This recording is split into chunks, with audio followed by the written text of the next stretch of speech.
Okay, welcome everyone. Just a quick note for anyone that is listening. Today we've got a bit of an unusual agenda. We're going to just hear the couple of procedural things at the start, and then we'll be going into public excluded just to because of the availability of Keith Marshall to be able to attend our meeting. He's travelling today and on his way to an airport or catching a flight. So we'll have to clear the room, hear the public excluded matter, and then carry on with the rest of the meeting after we've dealt with the first couple of agenda items. So welcome everyone to the council meeting of 27th of August, and we have two people speaking to public forum. The first is Mr. Phil Rutherford. Phil, you're welcome to step forward. 5 minutes. Time's yours. Welcome. Yeah, thank you, Mayor Jamie. Good afternoon. Good afternoon, councillors. Thank you for the opportunity. Do we have councillors on? Oh, beg your pardon. Yes, Councillor Webb online. Okay, so Councillor Webb. Hey, look, I'm going to be very brief. You'll know that my topic is humanitarian issues. I simply want council to consider the following. The council resolves to write to the government seeking that they take every step available to them to advocate for an immediate cessation of the war in Gaza and an end to the systemic genocide currently being enacted on the civilian population of the Palestinian people.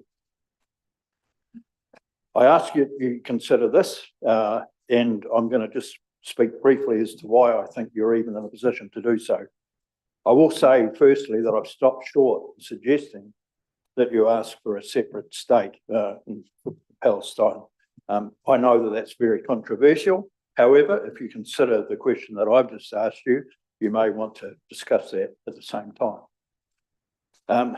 You know, to those out there saying, why would I ask council to do that? What business is this of council's?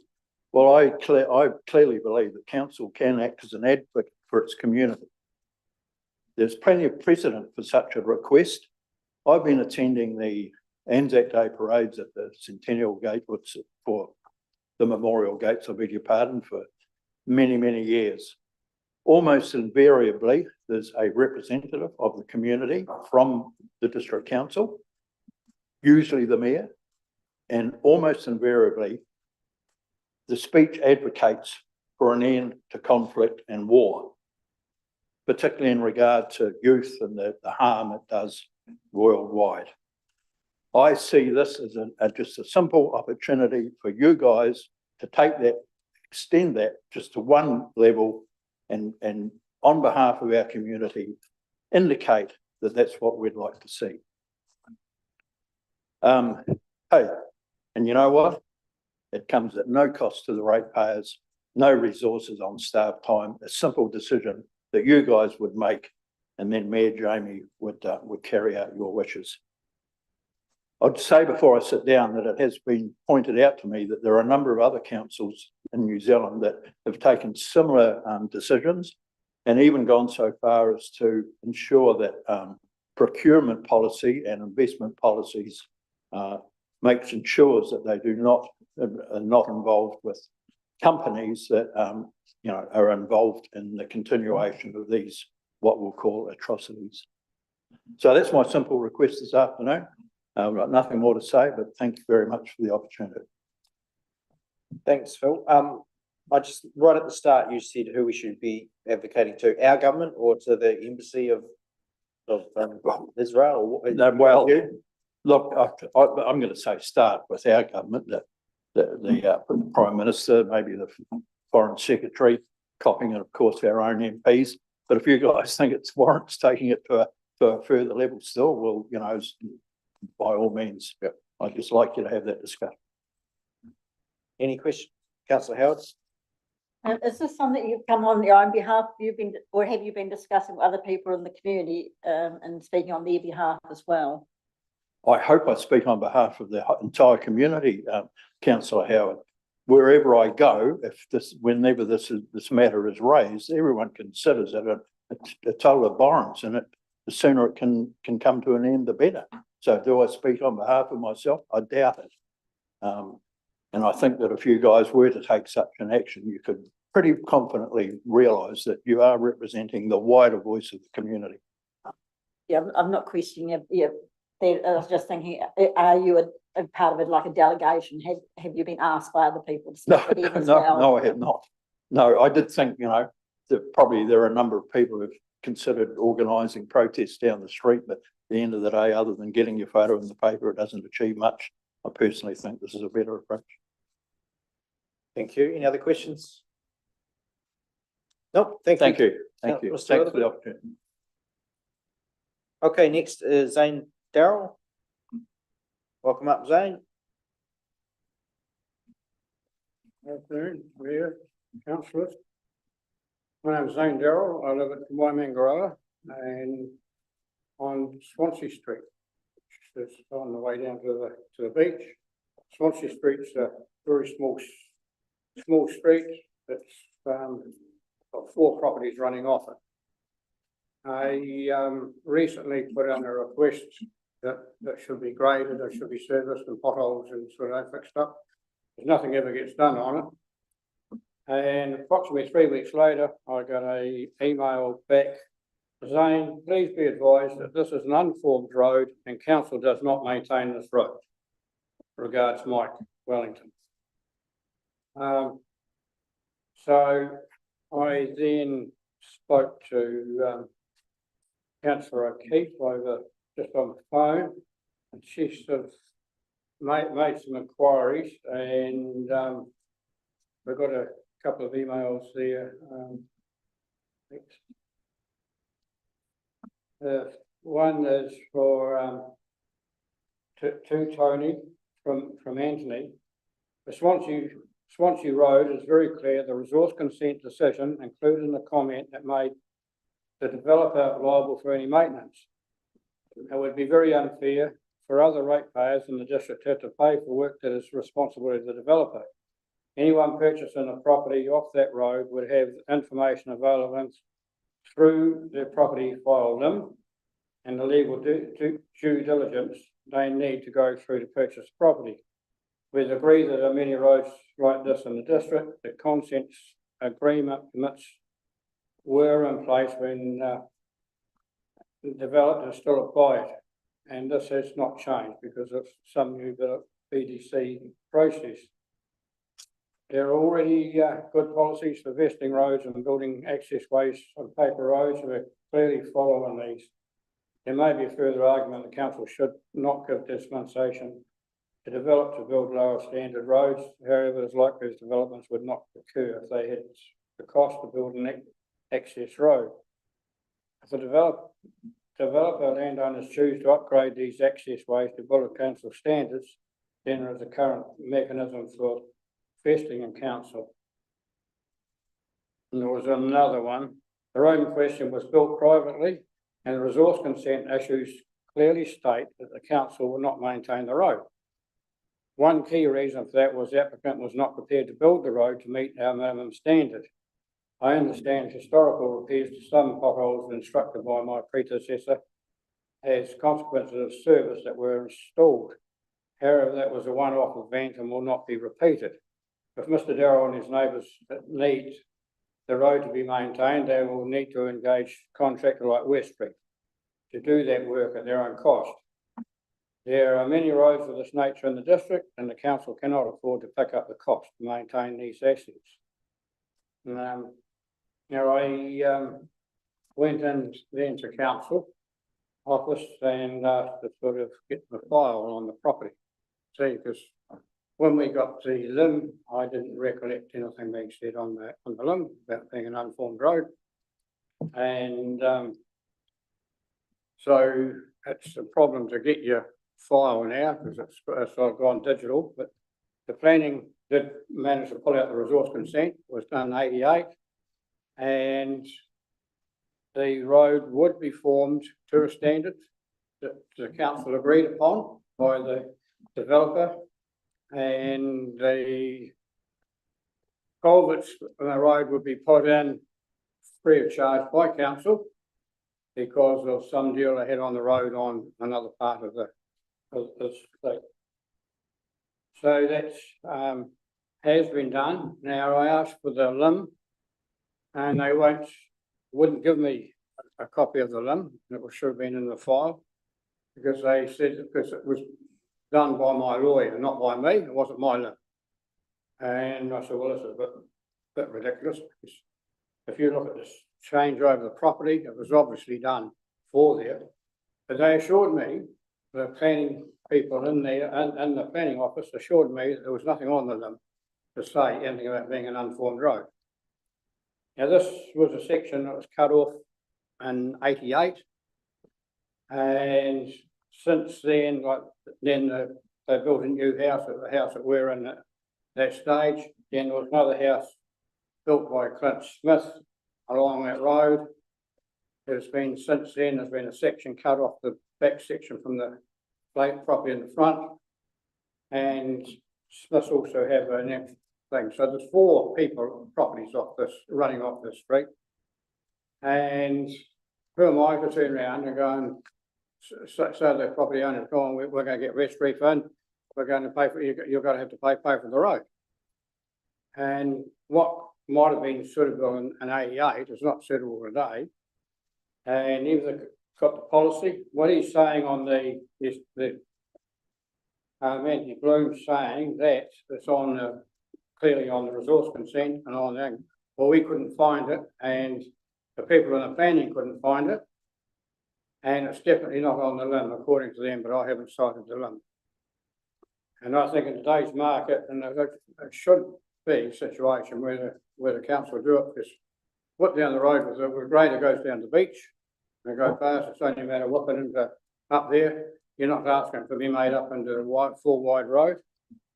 In 21, council removal of dangerous trees on council land, following several complaints and concerns regarding some large trees on council land along Swansea Street, posing a possible danger to neighbouring properties, and seeking advice from qualified arborists, I wish to advise identified trees will be removed.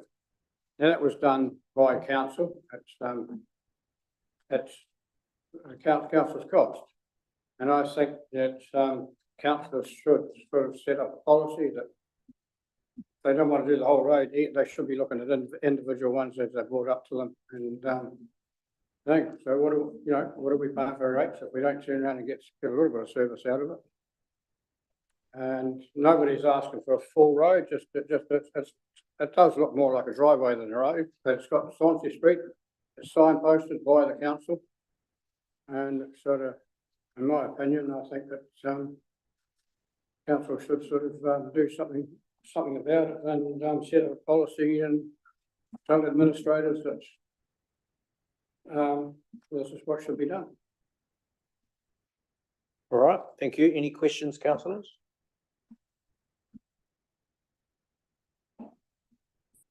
Nope. Okay, thanks, Mr. Darrell. We've discussed that at the end of our meeting, and you'll get a written response back from us. Right, thank you. There's no other public forum, so I will draw a line under that and declare the meeting open at 3:44. And the first item on the agenda is apologies. We've got one to record from Ned Talfrey, and I think everyone else is either here or online. So I'll move that we accept the apology from Ned Talfrey, seconded. Councillor Farlett, all those in favour? Any against? That's carried unanimously. Thank you. Agenda item 3, confirmation. Oh no, sorry. 2 is the members' interest. Are there any matters on today's agenda for which members wish to declare an interest? So I have one to declare for agenda item 6, which is the Buller Resilience Trust. I'm happy to answer any questions anyone has for that, and then I'll leave you guys to decide what you want to do with that.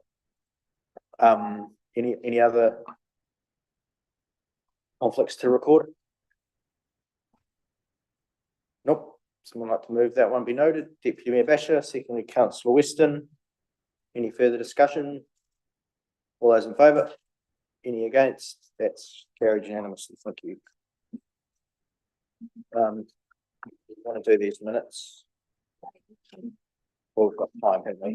So Keith's not expecting us till Do you want to text? Have you got a text? No. Confirmation of minutes from. Where are they? Oh, yeah.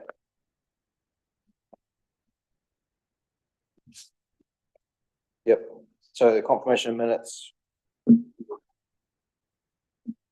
From 30th of June. Which was the long-term plan adoption and the council meeting minutes 30th of July. Are there any corrections for those minutes?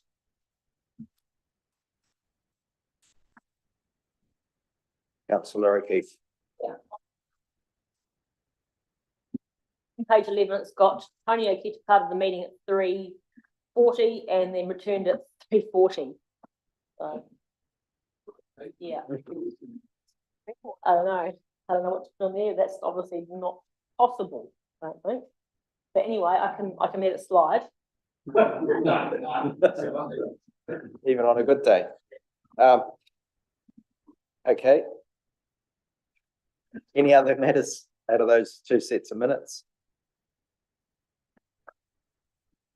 Okay, so recommendation is to receive those minutes from the extraordinary meeting of 30th of June and the public minutes from 30th of July.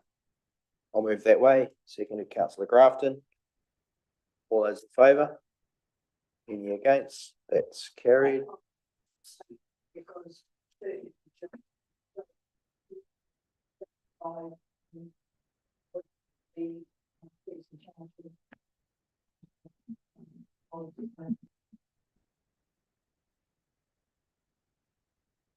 Right, okay.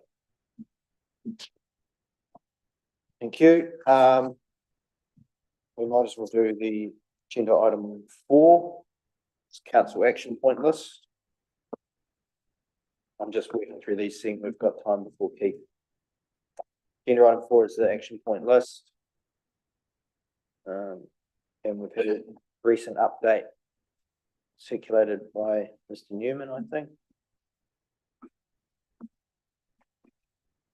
Are there any questions, discussion on the action point list? Councillor Howard? I'm just wondering we should add that there's a reserve contribution policy workshop on the 10th because that addresses one of the items in the minutes.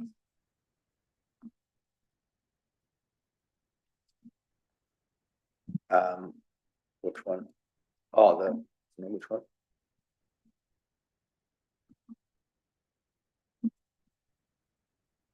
Can you tell me which one? The number 25, is it?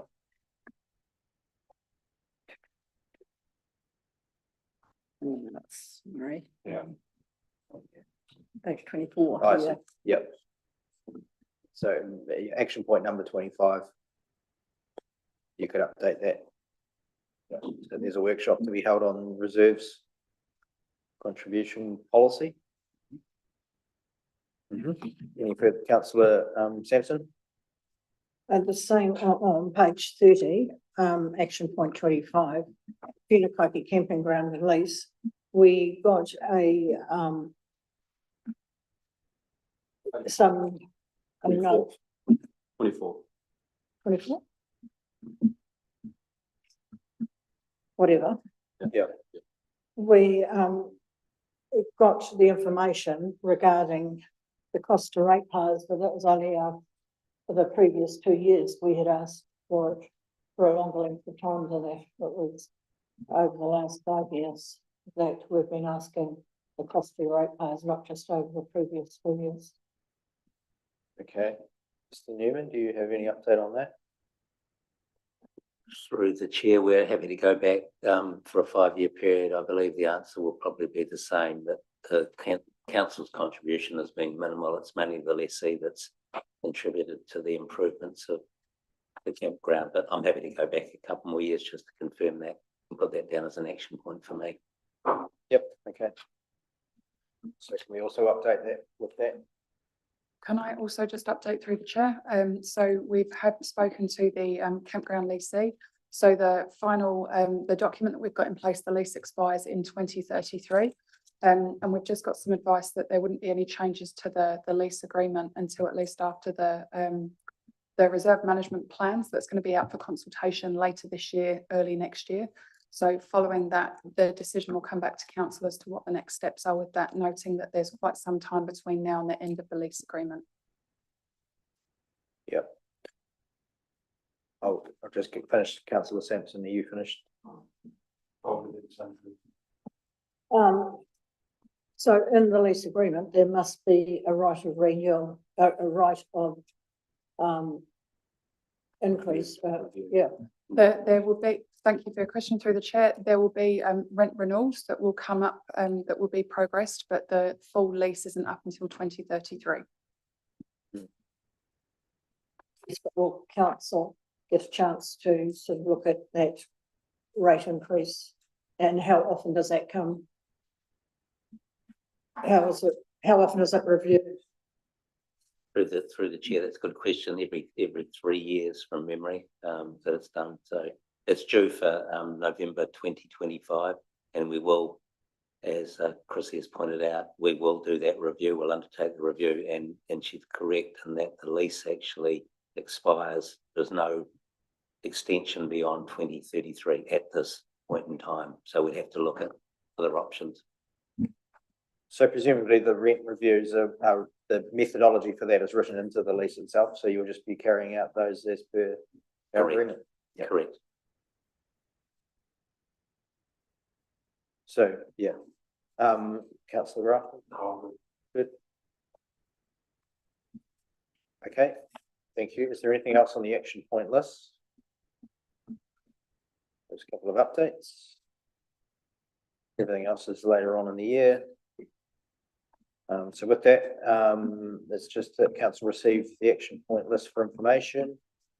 Yeah, and noting minor additions to action point 25. I'll move that way. Seconded councillor O'Keefe. Any further discussion? All in favour? Any against? That's carried, thank you. So unanimous. Agenda item 5 has been withdrawn by the applicant, so that can be deleted. Okay, I think we'll revisit the public excluded now. So there's a recommendation that the public be excluded from the following parts of proceedings of this meeting to consider 2 papers. One being the previous minutes, public excluded minutes from an earlier meeting, and the other being matters in relation to the CEO performance review. I'll move that way. Is there a seconder? Seconded councillor Howard. Open that for discussion. Councillor Eadie. Thank you, Mr. Mayor. I understand we're moving public excluded now because of the availability of someone who's been involved in this particular exercise. As far as I'm concerned, we've got people who've turned up here for a public session, and they now have to go away and then come back again, like was on screen. I don't see why we need to have Mr. Marshall involved. He's written some papers, yes, but if he can't attend at 5 o'clock or 6 o'clock whenever we reach that item, that's just the way it is. I can read black and white, okay. I don't think we need any confirmation per se, but all I'm seeing at the moment is people being stuffed around. If we've been told earlier on, perhaps, that we're going to change, and maybe people would have had a different perspective on turning up and what have you. So I'm definitely against moving into public exclusion at this point in time. Thank you. Any other comments? Okay, all those in favour? Any against? That's carried. Councillor Naylor, are you against or for? Just you're against? Okay, 2 against. Okay, who was the seconder? I moved it. Who seconded it? Councillor Howard. So the motion is carried with 3 against. Okay, so we're now moving to public excluded for